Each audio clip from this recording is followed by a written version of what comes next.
Welcome and good morning. Can everyone hear me in the back? Good morning. Thank you for coming, everyone. I know it will be worth your while. The woman beside me, Jamie Knowles, is probably familiar to most of you.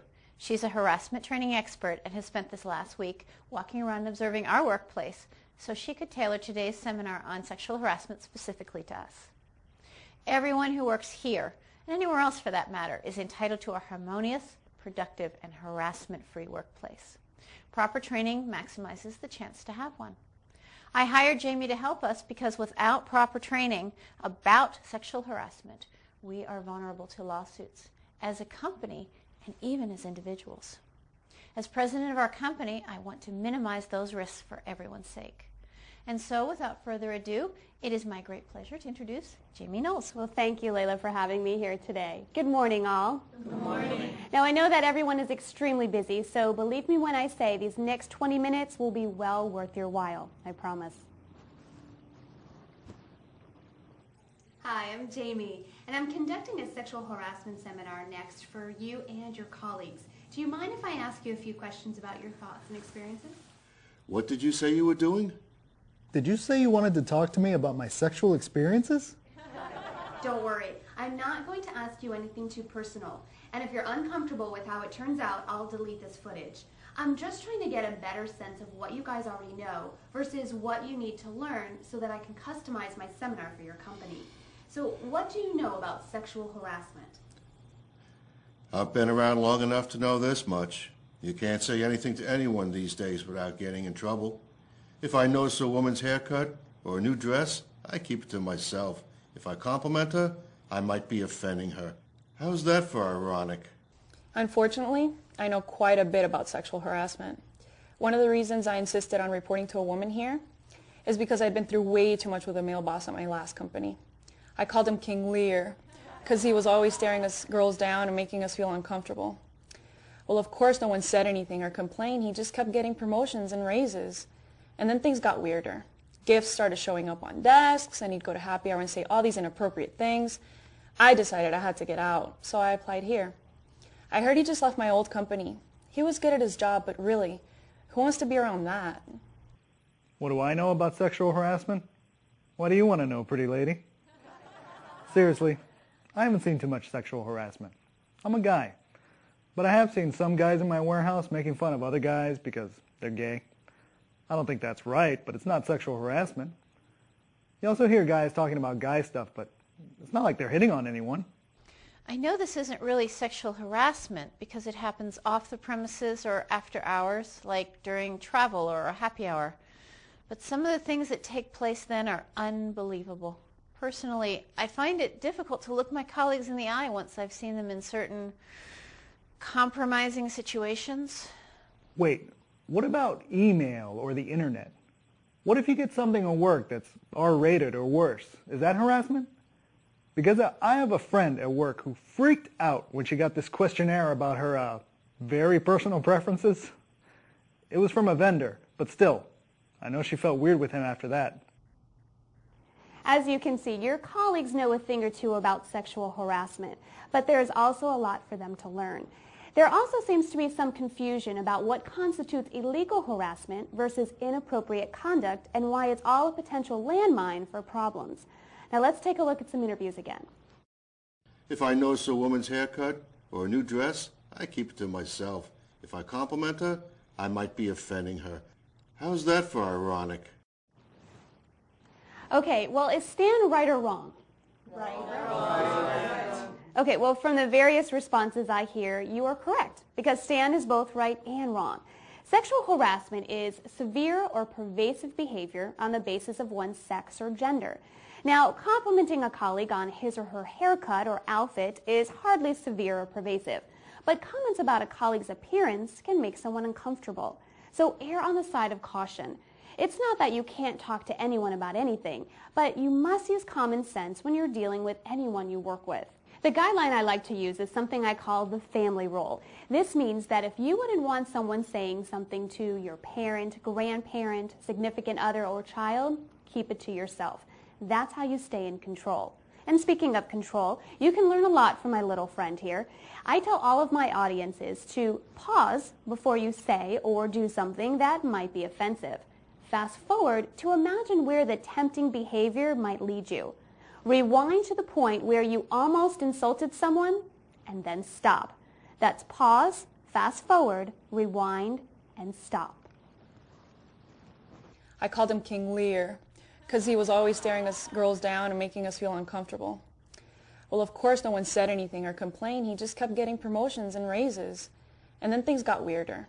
Gifts started showing up on desks, and he'd go to happy hour and say all these inappropriate things. Now, here's a more typical sexual harassment situation. Our friend Kim was made to feel extremely uncomfortable by her old boss, King Lear. Now, there are two types of sexual harassment. The first is called quid pro quo, meaning this for that. This is when the person doing the harassing requests some sort of sexual favor as payment for a business opportunity, like a promotion, raise, trip, recommendation, etc. It's what most people think of when they hear the term sexual harassment.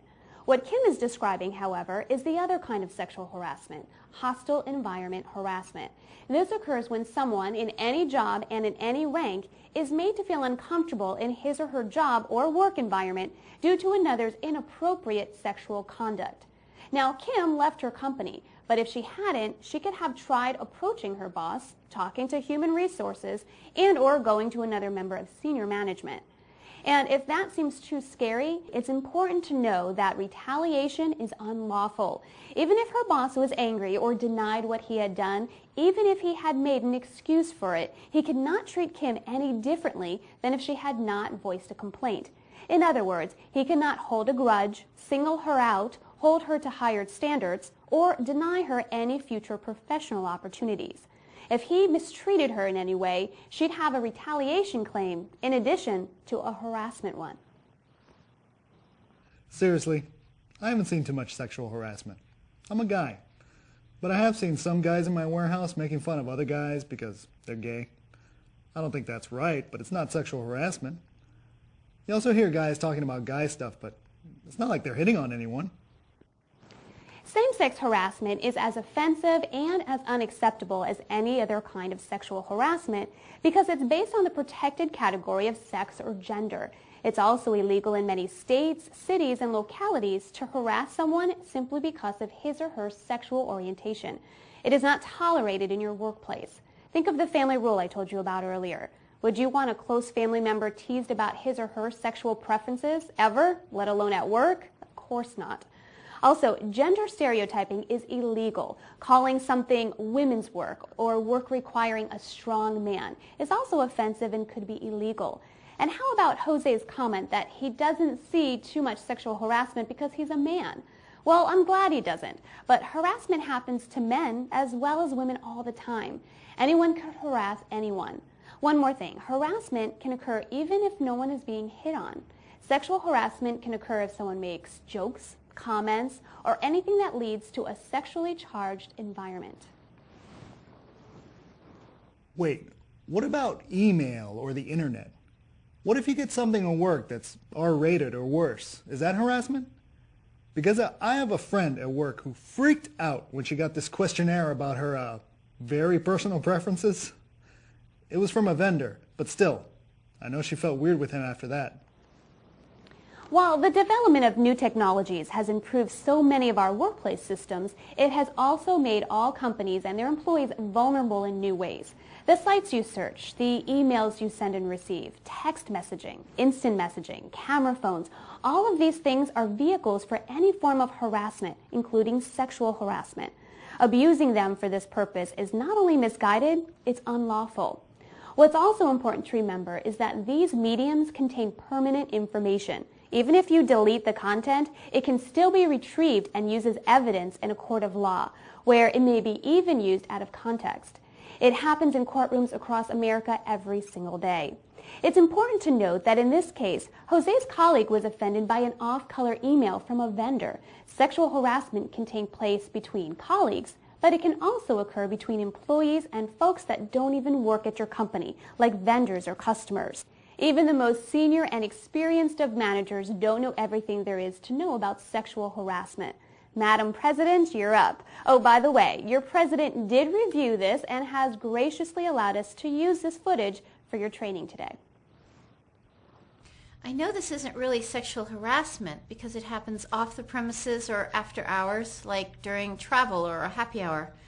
But some of the things that take place then are unbelievable. Personally, I find it difficult to look my colleagues in the eye once I've seen them in certain compromising situations. A lot of people don't know this, including your fearless leader, but harassment can and often does take place beyond office hours and or during travel, particularly when cocktails are present and significant others are not. I'm sure most of you have heard or experienced some mayhem at company parties. This behavior is as illegal as if it were taking place during regular work hours, and employees need to be particularly on guard during celebrations. These situations can be extremely uncomfortable later, both for the employee who misbehaved and for everyone else who witnessed it. And think about all of the time and money wasted on gossip and rumor control. Okay, there's one more clip we have yet to discuss. What do you want to know, pretty lady? Well, thanks, Jose. You made my day. But what if you hadn't? What if you had offended me? You know, your comment was neither severe nor pervasive, but it might have made me or someone else feel uncomfortable. This is a very good example of the difference between the conduct that is inappropriate and the conduct that is illegal. Calling a colleague pretty lady might not land you in court, but it is an inappropriate way to address a coworker. The bottom line is simple. Every one of you has an obligation to act professionally when interacting on behalf of and along with your company. And you are in control. Just remember, pause, fast forward, rewind, and stop. Thank you.